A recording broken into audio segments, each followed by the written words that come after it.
Tu vois ce genre de prix barré comme ça, ou alors comme ça?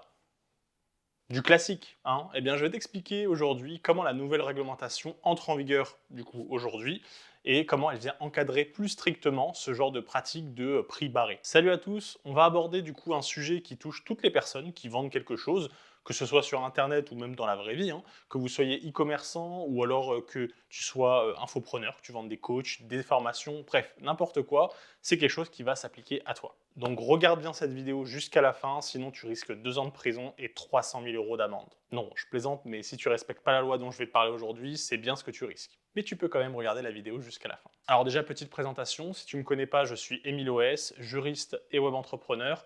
Sur cette chaîne, on parle de business, de droit, et plus particulièrement du droit qui entoure l'activité des web entrepreneurs dans le monde. Enfin, aujourd'hui, c'est pas dans le monde, c'est plus exactement en Europe, dans l'Union européenne, car on va parler de directives européennes. Donc n'hésite pas à t'abonner pour rester au courant des dernières news et astuces utiles pour t'aider à optimiser et sécuriser légalement ton business. Et si bien sûr tu as besoin d'aide et que tu veux aller plus loin, comme d'habitude, tu trouveras tout en description, contact, formation et coaching. Alors déjà, pour commencer, ici on est sur le terrain de la pratique commerciale trompeuse, donc c'est du droit de la consommation. Plus exactement, il s'agit des pratiques commerciales qui contiennent ou véhiculent des éléments faux ou qui sont susceptibles d'induire en erreur le consommateur moyen, ou bien des éléments vrais, mais présentés de telle façon qu'ils conduisent au même résultat. On est d'accord, mettre des fausses réductions, c'est clairement induire en erreur le consommateur. C'est une pratique tellement répandue qu'on a facilement tendance à te dire « ça va ». Mais non, ça va pas, en tout cas pas pour le droit de la consommation. Alors actuellement, les fausses réductions sont déjà encadrées, mais on n'avait pas de règlement précis sur le sujet. Il s'agissait plus d'interprétation pour savoir si c'était ce qu'était une pratique commerciale trompeuse ou déloyale ou pas. Donc en gros, on sait que c'est pas bien d'être déloyal, mais il fallait chercher concrètement qu'est-ce qui avait été considéré comme pratique commerciale trompeuse ou pas concernant le prix de référence. Le prix de référence, c'est plus exactement le prix barré. Et la loi nous disait quoi? Elle nous disait que toute annonce de réduction de prix est licite, sous réserve qu'elle ne constitue pas une pratique commerciale déloyale. En fait, ce qui était important, c'est que le vendeur puisse tout simplement justifier le prix. C'est-à-dire, on mettait un prix barré, il faut pouvoir le justifier.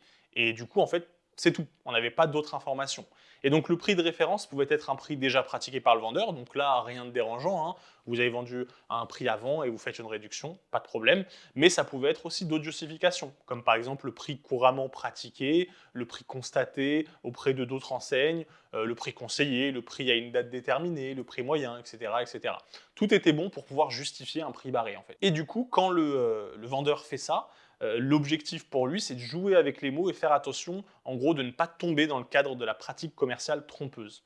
Donc c'est un petit jeu d'équilibriste. Et bien maintenant, c'est plus clair et tout ça, c'est fini. Et c'est une directive européenne qui vient mettre tout le monde d'accord et du coup, je vais vous expliquer pourquoi et comment. Parenthèse, avant qu'on continue, pensez à liker, à vous abonner pour soutenir la chaîne. C'est ce qui m'aide à continuer à vous partager autant de contenu gratuitement. Du coup, cette directive européenne, c'est la directive UE 2019-2161 du Parlement européen et du Conseil qui nous dit dans son article 2, qui introduit l'article 6 bis, mais je vous passe les détails, toute annonce d'une réduction de prix indique le prix antérieur appliqué par le professionnel. Donc là, en gros, il nous dit que vous devez avoir déjà vendu votre produit ou service à un prix de référence que vous avez déjà pratiqué avant. Donc là, rien de particulier. Mais écoutez bien la suite.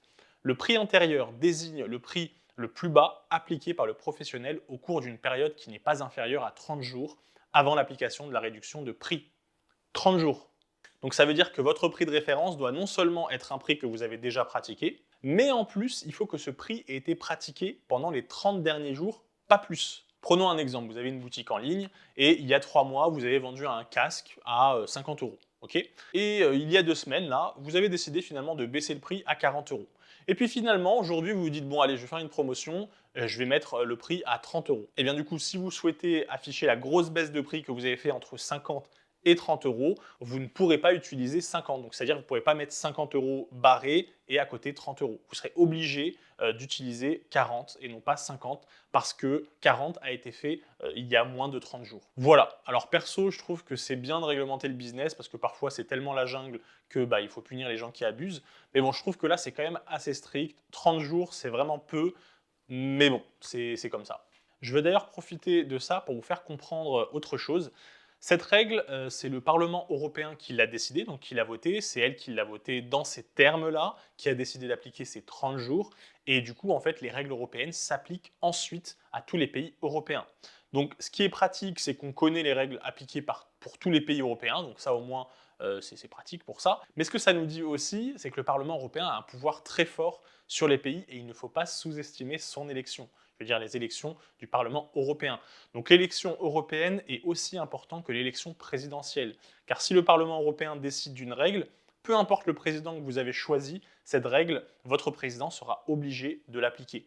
Et en l'occurrence, c'est ce qui se passe aujourd'hui en France. Le gouvernement français transpose la règle européenne dont on a parlé aujourd'hui dans le droit interne français et y attache une sanction en cas de non-respect. Et donc, pour faire simple, si vous ne respectez pas cette règle des 30 jours, vous encourez une peine de prison de 2 ans et 300 000 euros d'amende. Alors je sais, c'est énorme, mais avant de paniquer, encouru ne veut pas dire automatique. Ça veut dire que c'est la peine maximale et non pas celle qui sera automatiquement appliquée. Donc c'est pas au petit propriétaire d'une boutique Shopify qu'on va mettre 2 ans de prison. Sachez que plus vous touchez en fait de l'audience, plus la sanction peut être du coup conséquente. Donc voilà, pas de panique. Voilà, j'espère qu'aujourd'hui, cette vidéo un peu news légale vous a plu. J'espère que cette actu est utile pour vous et votre business. Et si c'est le cas, pensez à liker, à vous abonner. Ça envoie un bon signal à YouTube et ça permet d'aider la chaîne. Sur ce, bon business à tous et on se retrouve dans une prochaine vidéo. Salut!